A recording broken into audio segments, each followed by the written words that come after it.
Olá pessoal, tudo bem? Por que é tão importante a gente frequentar uma igreja? A gente que se diz cristão, né? A gente que é cristão. Por que é importante frequentar uma igreja? E por que é tão difícil também às vezes frequentar uma igreja, né? Então, eu fico pensando nisso. Primeiro, a gente tem que ver que uma igreja é um grupo social e o grupo social vai ter as complexidades do grupo social, né? Então, esse é um ponto muito importante. É um grupo social que está lá para buscar Cristo, para viver com base nos ensinamentos que Cristo deixou, porém não deixa de ser um grupo social. E como um grupo social, ele vai ter todas as complexidades que outros grupos sociais têm, né? Então é uma organização que vai lidar com pessoas que pensam de maneira diferente. Então vamos lá, vamos relembrar algumas coisas, né? Quando nós somos criados, quando a gente nasce, vai para uma família, vai para um bairro, a gente vai aprender ali os costumes daquele bairro, costumes daquela família. A gente vai aprender o costume, inclusive, da parte religiosa também, né? Então, cada pessoa vai ter isso dentro de si. Então, o meu irmão, ele vai ter um aspecto muito parecido da criação ali da base. Vai ser criado na mesma família, vai ter tido as mesmas orientações de como viver a nossa vida, né, socialmente, né, com os outros, como lidar com os outros, como lidar na escola, vai ter aquela educação, vai ter aquela cultura. Na escola, no bairro ali, na escola que a gente vai frequentar, nós vamos aprender também algumas coisas com aqueles professores. E uma outra pessoa que nasceu em outro bairro, numa outra família, com outras orientações ali de como é a educação, né, vai ser diferente da minha. Então, imagina uma igreja que vai pegar pessoas de vários bairros diferentes, criados com vários pais diferentes, ensinando vários costumes diferentes e várias formas de interação diferentes, inclusive ensinando com comportamento, né? Então tem aquelas pessoas que foram criadas numa família um pouco emocionalmente mais equilibradas, outros emocionalmente menos equilibradas, e aí isso aí vai tudo para uma igreja, para formar ali uma igreja, para frequentar uma igreja. Então todas essas pessoas vêm com as suas neuroses, com os seus traumas, com as suas decepções, e também com as suas coisas boas, com as ideias boas que trazem dessa sua educação, desses outros grupos sociais, que é a família, que é a escola, que é o seu bairro, né, ali. E ele vai trazer isso, inclusive as coisas boas. E isso pode gerar algum problema social ali, algum problema de interação social, né? Imagine a pessoa que traz uma coisa boa, que ela considera boa para dentro da igreja, e a igreja faz de uma maneira diferente do que ela pensa que é o bom. Se ela entrar ali e bater de frente para querer convencer as pessoas de que sua maneira é a melhor e querer fazer ali uma mudança drástica, né? Isso aí pode e muito provavelmente vai dar um problema de interação social, aí vai dar um problema muito grave no lidar, né? E aí vai dar os conflitos sociais. Mas isso aí é porque é uma igreja? Não, é qualquer grupo social. Essa situação vai acontecer. Ah, é porque o diabo está levantando ali e trazendo, né, problema para a igreja? Não, é porque as pessoas elas têm a sua base cultural ali, as suas crenças, né, a sua ideologia, que traz ali dos pequenos grupos para um grupo maior agora, e de repente ela está querendo impor essa posição, né? Na minha tese de doutorado, inclusive, é basicamente só sobre isso, né? Como você se inserir num grupo social sem conflitos e conseguindo dar ideias, conseguindo dar ideias para mudanças, inclusive, respeitando-se, claro, as 3 fases ali que eu falo, que é a sua inserção, o seu aprendizado, e depois do seu aprendizado você vai entrar com as sugestões para chegar numa proposta de mudança em algumas situações, e isso é muito bem-vindo nos grupos sociais. Porém, é totalmente errado você chegar no grupo social e já ir propondo mudanças, porque isso aí não faz parte. Inclusive, tem coisas que não vão mudar, tem coisas que a pessoa que foi criada num grupo social diferente vai ter que aceitar ali, e acredito que não há problemas nisso. Eu vivo essa situação, né? Todo mundo vive essa situação, e nós sabemos que dá para flexibilizar, que é uma coisa muito importante também, que a gente seja flexível, né? Não podemos ser rígidos. As pessoas rígidas, que não são flexíveis, elas estão mais suscetíveis a ter infarto, a ter umas doenças aí complicadas, né? Porque elas não abrem mão, elas não dão o braço a torcer, elas não aceitam que os outros, ou que a instituição já está formada ali com as suas regras de conduta, com as suas formas de convivência, e aí ela quer, porque quer implantar a sua visão, a sua forma de trabalhar, a sua forma de enxergar a vida dentro da igreja, e isso nem sempre vai acontecer. Na verdade, tem coisas que não podem mudar mesmo. Por exemplo, tem princípios que são bíblicos e eles são inegociáveis, né? Os princípios que estão na Bíblia, na palavra de Deus aqui, ó, que a gente lê e que a gente usa como conduta, né?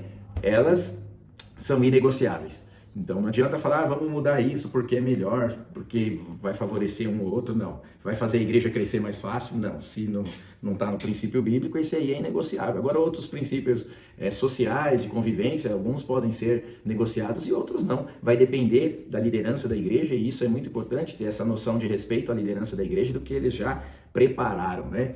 Mas é importante também dizer o seguinte, que a nossa presença na igreja é algo muito importante. Muito importante. Pela física quântica a gente vê isso, né? Pela física quântica a gente vê, pela mecânica quântica, que é o micro que altera o macro. Ou seja, dentro de uma igreja o micro é você, o macro são todos os irmãos ali, o conjunto que faz, de unidade que faz ali.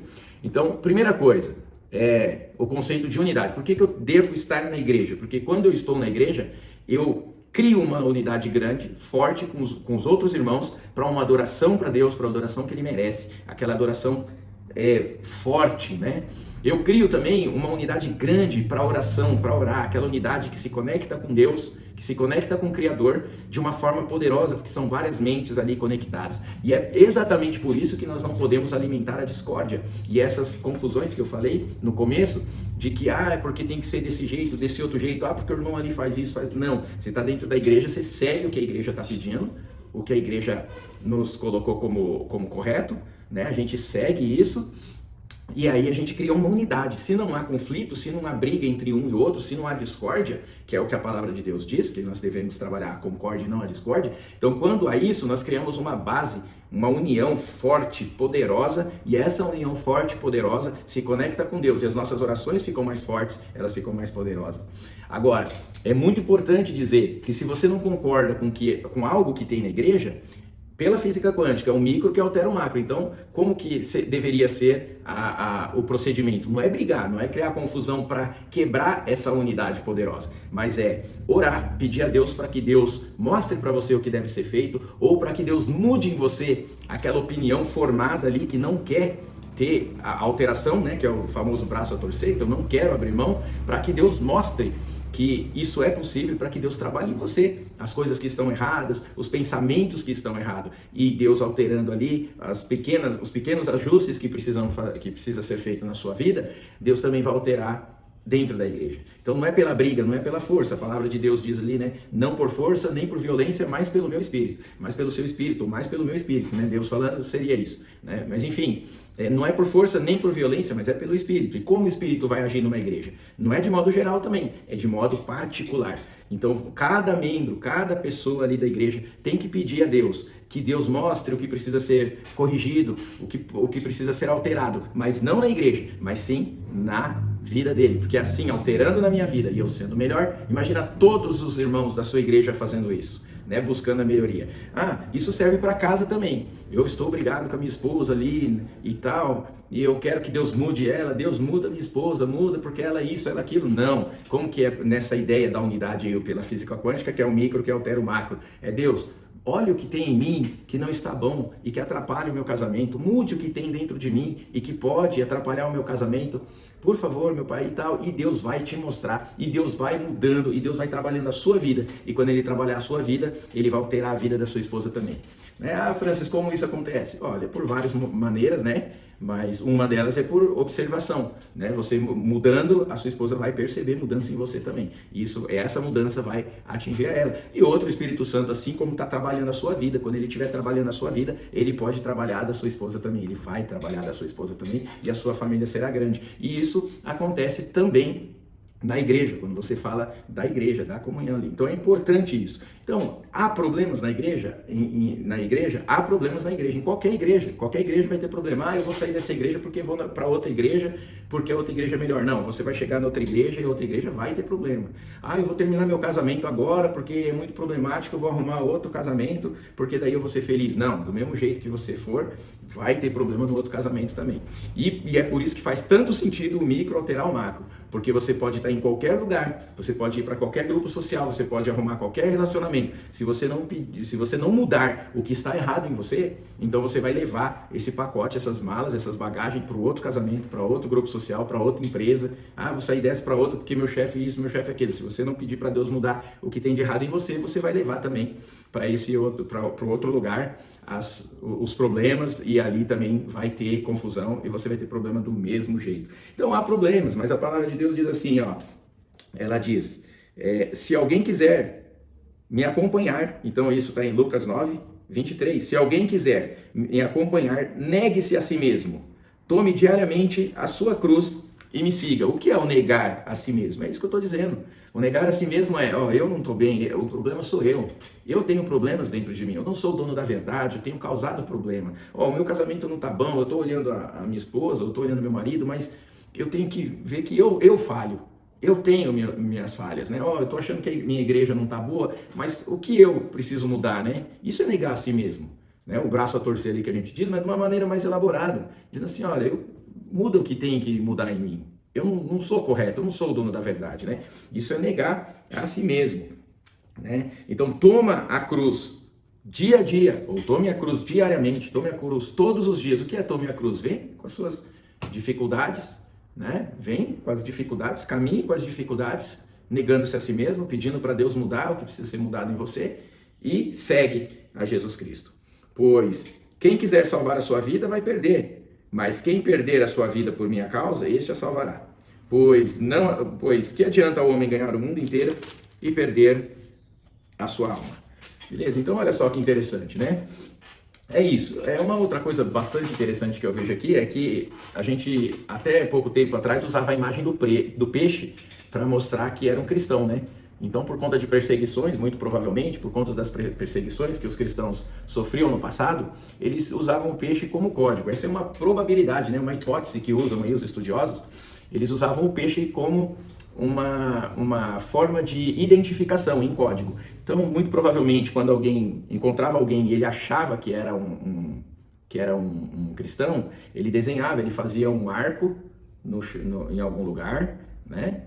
E se a outra pessoa fosse cristão também, ele colocava o arco de volta ali e fazia a imagem do peixe, né? Fica um peixe assim interessante. Eu tenho ele aqui no meu computador. Deixa eu ver se eu viro aqui para ver se dá para pôr na imagem de maneira mais fácil. Vamos ver aqui.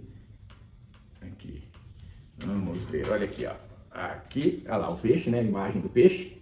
Então ele fica ali. Eles usavam isso aí, muito provavelmente, né? E também aqui os estudiosos dizem que fazia também o peixe em grego, né?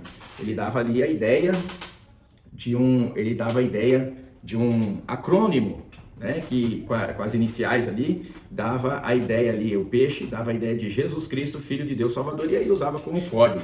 E é interessante que o peixe, ele tem os seus espinhos, né? Hoje ninguém usa mais, né, essa ideia do peixe, porque não precisa mais trabalhar em código, pelo menos aqui no Brasil, né? Não precisa em alguns outros países.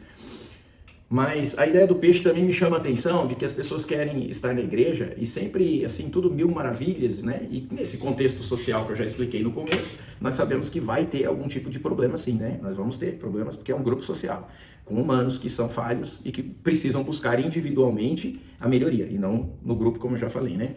Mas o peixe, ele é cheio de espinho, né? Os crentes de hoje, eles querem comer a carne só do peixe sem espinho, né? Ele não quer a carne com espinho. Mas eu tenho um negócio para te dizer. Seguir a Cristo, como a Bíblia diz aqui, no mundo tereis aflições, mas eu venci o mundo e você também vai vencer. Então, não adianta. O peixe, ele vem com espinho, né? Talvez seja por isso que o pessoal abandonou a ideia do peixe. Porque o peixe tem espinho, tem que tirar os espinhos para comer a carne. E é assim também. Na igreja nós temos que lidar. Tem que saber tirar ali os problemas, né? E continuar seguindo a Cristo. Eu não vejo ninguém nesse mundo que seguiu a Cristo e não teve nenhum tipo de problema, nenhum tipo de perseguição, né? Então, é importante, vamos lá fazer o fechamento dessa reflexão, né? É importante estar na igreja, é importante. Se você não tem ido na igreja com a ideia de que, eu sou convertido, mas não preciso ir na igreja, você só consegue uma unidade, uma força quando você está junto. Vou dar um exemplo bem claro aqui. Você pode torcer pelo time do seu coração, aí se você tem um time de futebol do coração, você pode torcer na sua casa. Você grita gol, porém o gol vai sair ali numa altura bem mais fraca né, de uma única voz. Agora, se você for no estádio torcer pelo seu time, você vai ver que vai sair um grito de gol muito forte ali, um canto muito forte. Vou dar esse exemplo para você, não adianta, você não consegue criar uma unidade forte, capaz de te conectar a Deus de uma maneira poderosa, capaz de te conectar a Deus com o Espírito Santo de uma maneira poderosa, se você ficar sempre de maneira individual. E isso é a ciência que mostra, isso aí é pela quântica, aí a gente vê que isso acontece, né? Segundo ponto, os grupos sociais, eles têm problemas. Eles têm problemas porque são humanos ali, cada um com a sua forma de pensar, com a sua base educacional, cultural, religiosa, que traz de casa, né? E cada um foi criado como eu expliquei, e isso aí vai gerar problema. Desafios, você pode encarar como problema ou como desafios. Isso aí vai trazer desafios para que não a liderança resolva, mas para que cada membro, para que cada participante resolva consigo mesmo aí, né? E por fim, nós temos que lembrar que seguir a Cristo é gostoso, é prazeroso, mas vem junto as questões da escolha, então de negar a si mesmo para buscar a melhoria dia a dia, e também lembrando que haverá perseguições. Quanto mais você fizer, quanto mais resultado você der, mais você pode ter aí a questão de perseguição, inclusive dentro da igreja. Nós não podemos esquecer de dizer isso, que existem pessoas dentro da igreja que não querem melhorar, elas querem ficar do jeito que estão, e elas muitas vezes têm até uma certa dificuldade em aceitar que o irmão dela progrida, que o irmão dela realize para Jesus, para a obra e para os caminhos de Deus aí, né? Então fica aí essa reflexão para você. Eu espero profundamente que você reflita, que você peça a Deus a partir de hoje para que Deus mude a sua vida, para que Deus traga um acerto na sua vida, das coisas que precisam melhorar para que seu casamento fique melhor, para que você fique melhor na sua empresa, para que você fique melhor na sua igreja, e assim eu tenho certeza que você melhorará, você será um ponto de melhoria poderoso dentro desses grupos sociais, dentro dessas instituições, e consequentemente você será cada vez mais feliz, cada dia mais feliz, beleza? É isso aí, foco na ação, fé no resultado, nos vemos por aí. Lembre-se, você é responsável por seu sucesso. Tchau, Deus te abençoe.